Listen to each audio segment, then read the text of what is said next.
Love English Podcast. Hello, everyone, and welcome back to the Love English Podcast. We are here to help you learn English for your real life in a simple and natural way. I'm your host, Leo. And I'm Emma. It's so wonderful to be here with you all. This is a safe space for you to learn, so we will always speak slowly and explain everything. Leo, I was just looking at that photo on your desk. It's a beautiful picture of a small town with a river. Where was that taken? Oh, that photo. That's a picture of my hometown, the place where I grew up. It always makes me feel a little nostalgic. Nostalgic is that warm, happy, but slightly sad feeling you get when you think about the past. That's a lovely word. And that's a perfect way to introduce our topic for today. How to talk about your hometown. It's such a common conversation starter when you meet new people. It really is. The first question people often ask is, where are you from? This is a very important question. It sounds simple, but the answer can be interesting. For example, some people move around a lot. That's true. So let's talk about the questions first. Where are you from is the most common. Is that the same as where did you grow up? Almost, but not exactly. Where are you from can sometimes mean where you live now. But where did you grow up is specifically about your childhood. So if you want to know about someone's childhood town, that's a great question to ask. Okay, so let me ask you first, Emma. Where did you grow up? I grew up in a place called Maple Creek. It was a suburb. A suburb is a town or area where people live that is outside of a large city. It's not the city, and it's not the countryside. It's somewhere in between. That's a great explanation. So what was Maple Creek like? What was the general feeling or vibe of the town? The vibe was very residential and family-friendly. Residential means it's mostly houses where people live, not a lot of offices or big businesses. The streets were lined with trees, and most houses had a small yard with a garden. It was very safe and clean. That sounds like a classic American suburb. So it sounds quiet. Was it boring for a young person? That's a great follow-up question. In some ways, yes, it could be a little boring. There wasn't a lot of exciting nightlife or big cultural events in my town itself. But the best part was its location. It was only about a 30-minute train ride from the city center. Ah, so you had the best of both worlds. That's a wonderful idiom. It means you get the advantages of two different things at the same time. Exactly. We had a quiet, safe place to live, but we could easily go into the big city for fun. I remember when I was a teenager, my friends and I would take the train into the city every weekend. We would go to concerts, visit museums, and go shopping. Using would like this is a great way to talk about repeated actions in the past, your old habits. That sounds like a perfect childhood. So what about your town today? Do you still visit? And has it changed a lot? I do. My parents still live in the same house, so I visit them a few times a year. And yes, it has changed so much. It's much more developed now. Developed means more buildings and businesses have been built. The small park where I used to play now has a big supermarket next to it. How do you feel about that change? It's a mix of feelings. On one hand, it's more convenient. Convenient means it's easy and saves time. My parents love having a big supermarket so close. But on the other hand, I feel a bit sad. It doesn't look like the town I remember. It has lost some of its old charm. Charm is that special quality that makes a place feel attractive and pleasant. I completely understand that feeling. It's nice to see progress, but it's also sad to lose the places from your memories. Thank you for sharing that, Emma. It gives me a great picture of your background. Of course. Now it's your turn. Leo, tell me all about your hometown, Riverwood.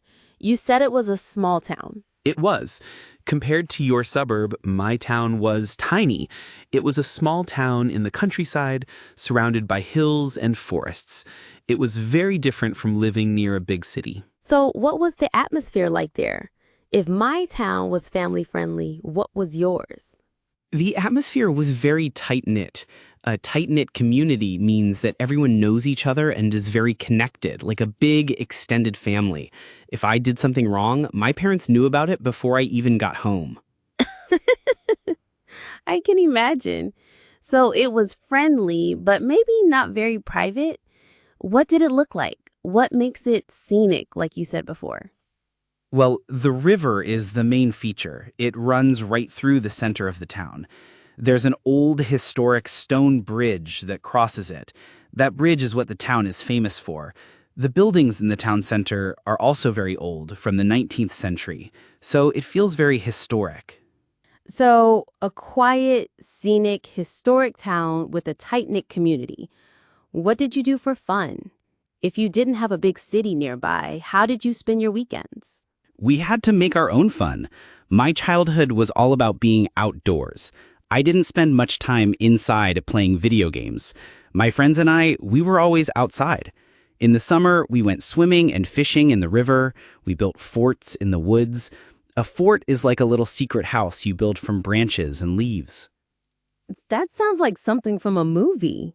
It felt like an adventure. We rode our bikes everywhere. The town was so safe that our parents just let us go out and play all day. We just had to be home for dinner. It was a very different kind of freedom. That really does sound like a wonderful childhood. It sounds very peaceful. So what about the downsides? What was the most difficult part about growing up in a small town? That's a fair question.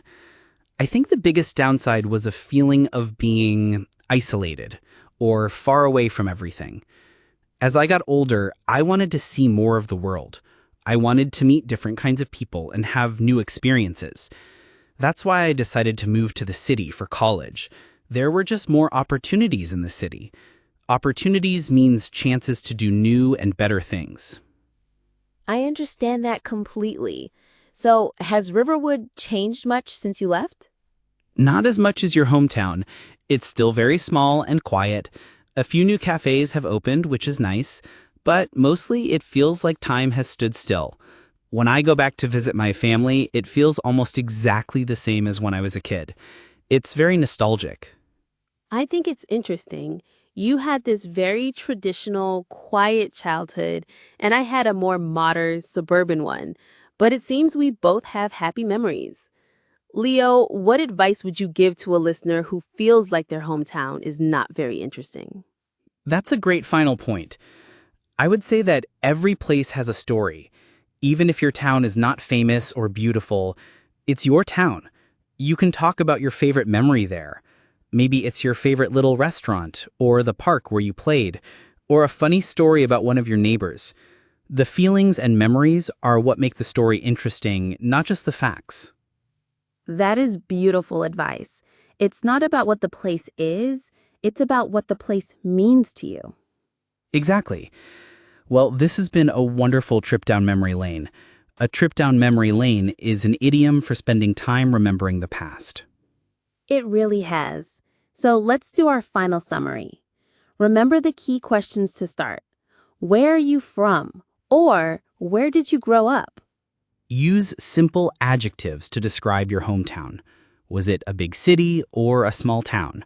Was it quiet or bustling? Historic or modern?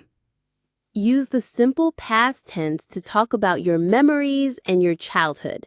I played outside. We went to the park. The town was very small. Use would to talk about past habits. And use the simple present tense to talk about how your hometown is today. Now it is bigger. It has more restaurants. The people are still friendly.